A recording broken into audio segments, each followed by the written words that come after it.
Ito na nga po pala yung serye ng aming pag-fishing nung nakaraang araw.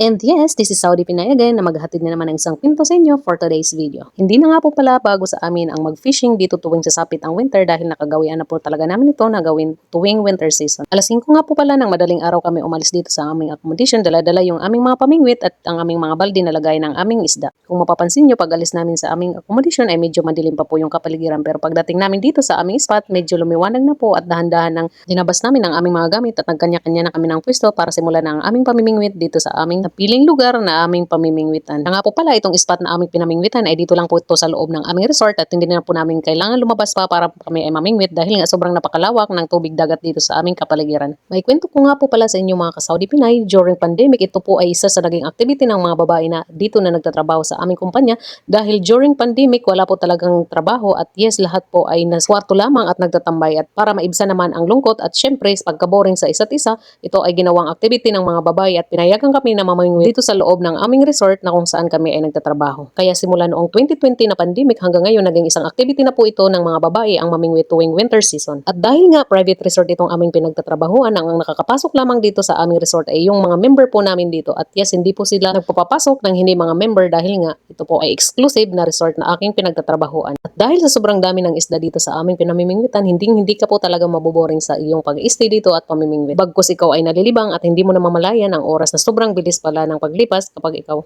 ay nalilibang o nag-enjoy sa inyong pamimingwit. Hindi sa pagmamayabang mga ka-Saudi Pinay, hindi naman kami mga professional na mga ngawil, pero sa 3 oras naming pag-i-stay dito at pangangawil kami po ay nakalikom o nakakuha ng isda na halos mahigit 3 kilo. At dahil sa sobrang dami naming nakukuha ng isda at syempre hindi naman namin yan kayang ubusin dahil dalawa lang naman kami dito sa aming kwarto, ang ginagawa po namin dyan ay dinadaing namin yung iba pinapaksiw at yes, yung iba naman ay pagkatapos naming linisan ay nilalagay namin sa freezer at yes, doon po namin yun ini-stock para every time na gusto namin magluto, doon lang namin kukuhanin at i-defrost lang namin at yes, kami ay magluluto na kahit anong gusto naming lutuin. Sa totoo lang mga ka-Saudi Pinay at kahit malayo tayo sa Pilipinas, hindi po talaga namin namimiss ang isda dahil nga dito ay sobrang sagana ng isda at sobrang presko at hindi pa namin binibili galing sa aming bulsa.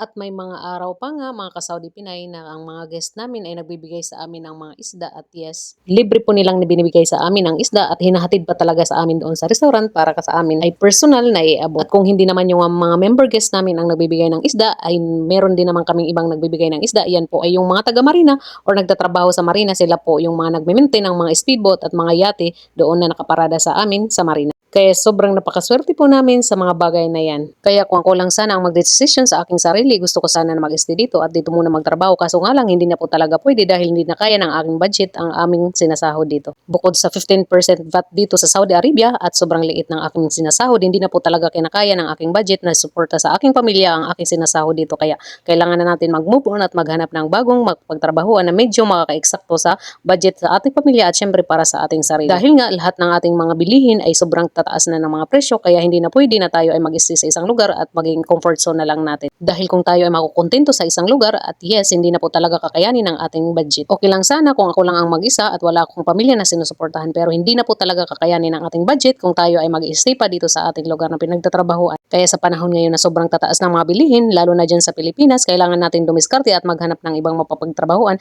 para kahit papano makapag-ipon tayo at masecure natin yung ating future. Mabalik tayo dito sa aming pamimingwit. Sa mga oras na to, wala na po talaga ako nahuli na isda dahil nga mataas na ang sikat ng araw at yes, inaayos ko na yung aking pamit ng pamimingwit para ayusin na at ilagay na sa aming balde dahil nga kami ay pauwi na at aalis na kami pabalik na ng aming accommodation sa mga oras na to. Around 8 o'clock na nga po pala ang oras nito pagkatapos namin mamingwit dahil nga sa sobrang taas na ng sikat ng araw, wala na po talagang isda dito sa tabi at doon na sila nagpuntahan sa malalim na part ng dagat. At tuluyan na nga kami nagpasya na umuwi na sa aming accommodation at bumalik na dahil nga sobrang taas na ng sikat ng araw at medyo mainit na yung dampi ng sikat ng araw sa aming mga balat. And yes, pauwi na kami at sakay na kami ng aming club car. 5 tao po kami lahat na namingwit at yes, uuwi kami ng sobrang masaya dahil nga ang dami naming nahuling isda. At meron na naman kaming stock para sa mga susunod na araw na aming uulamin. And finally, makakarating na kami sa aming accommodation at lilinisan na namin ang aming isda. At yes, ito na po yung aming nahuling isda. Nasa mahigit kumulang 4 na kilo po ang aming nahuli lahat ng mga isda. At hindi po pare-pare yung mga sizes pero mas maganda po yung aming nahuli ngayon dahil nga kadalasan or mas dami-dami yung mga medium sizes na pwedeng pang pula at pwedeng pang prito. And yes, hanggang dito na lang po ang ating vlog for today's video. Sana po ay tinapos nyo ang panunood ng aking video.